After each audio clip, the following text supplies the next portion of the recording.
welcome back to my channel, and if you're new here, welcome. My name is Louise. I'm sharing videos about my life in Dubai and about my travels anywhere in the world. In this video I'm going to show you my top 5 things to do in Dubai.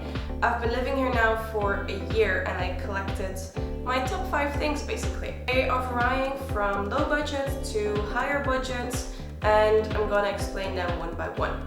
You can see in the description below the timestamps so you can skip to the one that is interested to you. My number 1 favorite activity to do, which was actually the first activity that I ever did in Dubai, is Aquaventure water park. Aquaventure water park is the biggest water park in the Middle East, and it's part of the Atlantis Palm Hotel, which is located on the famous Palm Island. The famous Palm Island, for those who don't know, it is literally a man-made island in the middle of the sea, and of course in a form of a palm. The Atlantis Hotel is very famous for its iconic location on the top of the palm. When you drive on the palm you can see it. It is huge, like huge. And basically for everyone there's something there. So there's slides for kids, there's slides for people like me who, you know, dare to go on a bit heavier things but I don't want to die. But then there's also things for people that do want to die. And I'm talking here about, you know, opening platform kind of things. If you like it, go there. I personally don't like those very scary falling slides, but there's very fun ones. Okay, some of my tips for you when you go to the aqua park is definitely to go on your birthday or in your birthday week, because they actually give you free access in the week of your birthday, which is amazing because the price entry is quite expensive. Then another tip is that actually if you are a resident in certain months of the year, they give very special prices to residents compared to tourists. So definitely check that out before you can give them a call and make sure that you're saving some money. Also, in general, check out online if you have a discount code. Sometimes they are on Groupon, or maybe apps like The Entertainer, which is an app where you can get discounts or 1+1. So definitely check it out before, because they do often have offers going on throughout the year. Another tip, if you own water shoes, definitely take them, because especially in the hot summer months, the stones in the park get hot and you need to walk quite a bit, and you will see people running around as little, I don't know, little animals because their feet are burning. I was one of them, so definitely take those if you have them. Check out the private beach in the water park in Aquaventure, because often people forget about the beach, but it's a really beautiful place. And we actually stayed till the very last moment the park was open, and that gave us this beautiful sunset scenery. Literally the park was closing half an hour later, but the water on the palm is super calm because it is basically inside the pond, so there's no open sea. What's your wave? Like a nice background. Yeah. How was your day? It was very wet. How would you rate the Atlantis experience? It was average because half of the park was closed. True. And it was more expensive than usual. So average, 5. Okay. Ooh, out of 10. Out of 10. That's critical. Out of 10. Yeah. That's critical. Because half of it was closed. So but- how would you rate today?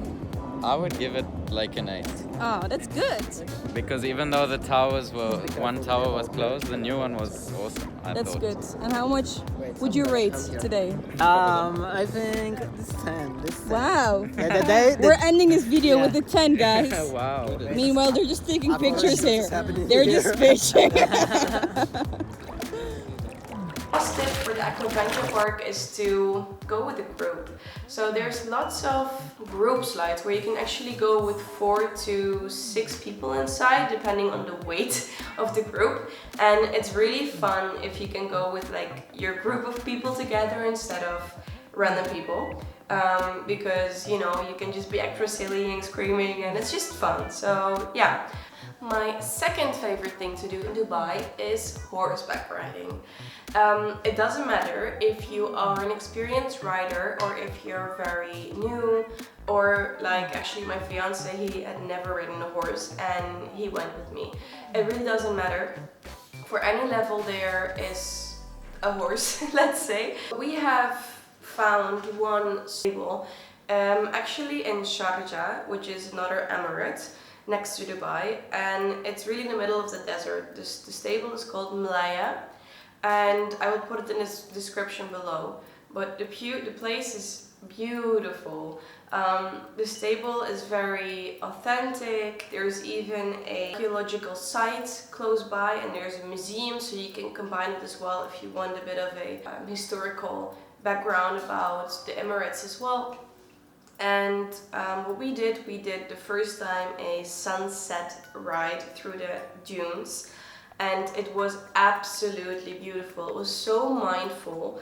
We just did like a very slow ride, so it was Daniel's first time, so we just went walking with the horses. We did a little bit of throughoting dunes, which is very funny because Daniel's legs were going everywhere because it was his first time. Just like, I don't know, I have a lot of riding experience, but in the dunes, sitting on a horse, it is so different because you are very high, so you see the sand, you know, dancing on the dunes, and especially when the sun was setting, I don't know, the color scheme of the sun reflecting in the sand, it is so absolutely beautiful. Like, I don't know, you need to experience it once. So definitely, whether you are living in Dubai or just visiting, 100% go once to Mleiha and check it out. My third thing to do in Dubai is sunrise walks. I love sunset on a horse. I love sunrises when walking. I live in Marina. That means that the JBR beach, for those who are familiar in Dubai, is only a 7-minute walk. And I love to wake up a little earlier in the morning and grab the mindfulness and silence of JBR, because people know JBR and Blue Waters Island and that part of Dubai as a very busy, hectic area, because in the weekends on the beach it's packed, but in the mornings it's like a different world, I tell you. There's no one, the beach is absolutely beautiful, and then those who know, you can walk from JBR to like an island which is called Blue Waters Island. It's also man-made, like everything in Dubai, and you can walk there on a walking bridge, let's say on a passant bridge, and it's so beautiful because you can see the sunrise, and there is these sandy buildings, and you see the reflection on it, and it's just absolutely beautiful. So what we often do is we walk to the Waters Island, we do a little meditation there, because there you can just see the open sea, and then you walk back and you start your day. My fourth thing to do in Dubai I want to share with you is the Dubai Mall. This mall is the biggest in the world, I think topping up with like a 500,000 square meters of shopping area, with more than, I think, 1,200 shops, so it's just absolutely crazy. Personally, I don't go there for shopping necessarily, but more for the activities to do. So last time we went, we visited the Dubai Aquarium and the Dubai Underwater Zoo, which is very nice. There is a skeleton of a dinosaur also in the mall. It's located in the souk, which is an area in the mall. Also just very beautiful is to walk outside to the Dubai fountain, and my tip would be to definitely visit during the day as well, because in the evening they fountain show with lights and music, but also during the day there's a very beautiful serenity, because the light blue artificial lakes, they really shine and glow up the whole area, especially with the Burj Khalifa. So I personally love to always see it, and during the day it is just super bright, Definitely check that out as well. Besides the Dubai Mall, I really love the Batutta Mall, which is the last mall between Dubai and Abu Dhabi. The reason I love Ibi and Batutta Mall is because a little smaller and there's a lot of outlet stores, so definitely if you want to go shopping, then that mall is for me more the thing. And what I really love, you walk through different themes. So I think you walk from the Egypt court to India to China, and the details of the mall is just crazy. It's almost like you're going through a theme park.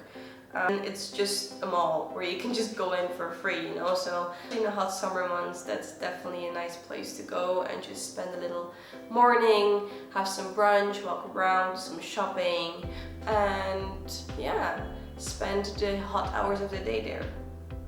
My fifth and my last thing to do in Dubai is eating, basically.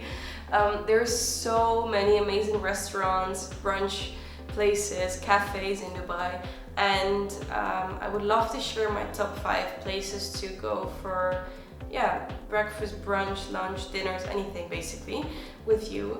I am eating vegan myself, so it's a mix of places that are fully vegan or where you can also get meat, but they have a very great variety of vegan food. So if you're searching for vegan places in Dubai, then definitely go first to these 5 places. So number 1 is Moorish. Moorish is a very hidden gem, actually located a bit outside of Dubai. All the food is home cooked and just delicious. It's not touristic at all, and it's a bit of a mix between European, Indian, Thai. You really get everything, and it just tastes like your mom cooked the food, you know? So yeah, check it out. Then Sol Santé. Sol Santé is a fully vegan, gluten-free restaurant, a concept I have never seen before actually, and it happens to be in front of my doorstep, which is dangerous sometimes. It's a bit pricey, I gotta say, but good value. So for example, the brunch in the weekends is, I think, 90 dirham, and you can get unlimited food for a couple of hours. So yeah, it's just very good, so definitely try it out. Then there's a Circle Cafe. The food is amazing. Also the brunch there is very worthwhile what the price is and what you get. I remember Daniel last time ordered like 15 pancakes or something. I think the shop thought they were going bankrupt because of him. Very lovely place. Then fourth restaurant is Donatino. It's a little shop, very hidden gem, located in JLT, and they sell donuts.